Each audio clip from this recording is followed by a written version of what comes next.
And thanks so much for joining us. I'm Whitney Miller. Right now, thousands are in the sold-out Superdome listening to Queen Bee. Beyonce is back in the Crescent City for a stop on her Renaissance tour, and the hype is real. We saw people lined up for hours just to get in the show. Eleanor Tabone has been talking to fans all evening, and she joins us now live from the Superdome. Good evening, Eleanor. What is it like out there tonight?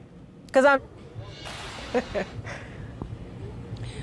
Whitney, I just spoke to some of our colleagues who are lucky enough to be attending the show tonight, and they just told me that Queen Bee has just taken the stage, and like you mentioned, tens of thousands of people are inside the dome right now enjoying and seeing the Queen herself. We spoke to fans from Atlanta, one lady from Baltimore, all traveling to New Orleans to see the Queen. Now, Whitney, Beyonce hasn't been on tour since her 2016 tour. Now, it was a sea of silver outside the dome this evening, and Beyonce took to social media at the start of the tour asking people to wear silver for her birthday and Virgo season. Here's what fans had to say earlier. Take a listen. I've been waiting all year for this, so very, very excited. Outside the dome, it was a sea of silver on silver on silver. Had to wear silver. I've been on Twitter. I've seen what the poster's saying. Because Beyonce is that girl. I love Beyonce, the empowerment, her bringing people together. This album brought so many people together, and so just to be here to celebrate means everything. And all this good energy. I grew up with Beyonce.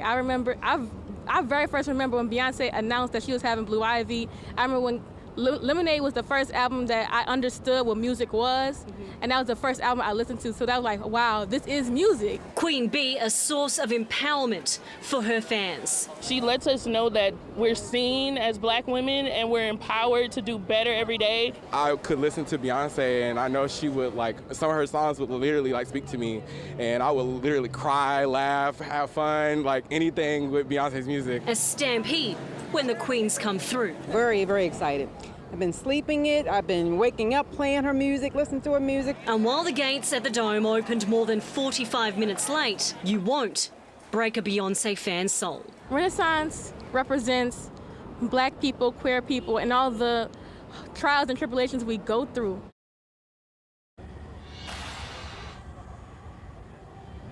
Now, Whitney, you may remember earlier in the year, the city experienced a string of car break-ins, windows being smashed, especially during big events and sporting games. While we drove around to double-check to ensure that that wasn't happening, we walked through some surface lots. We didn't see any cars being broken into, thankfully. There was the exception of 2 service lots were quite dark, but the rest were very well lit in comparison to earlier this year. And we saw NOPD and security stationed at many of those parking lots around the city for all those here tonight at the Superdome. Now, Beyonce's concert is expected to go for 2.5 to 3 hours, and those lucky enough are inside enjoying it right now. Reporting live, Eleanor Tabone, Eyewitness News.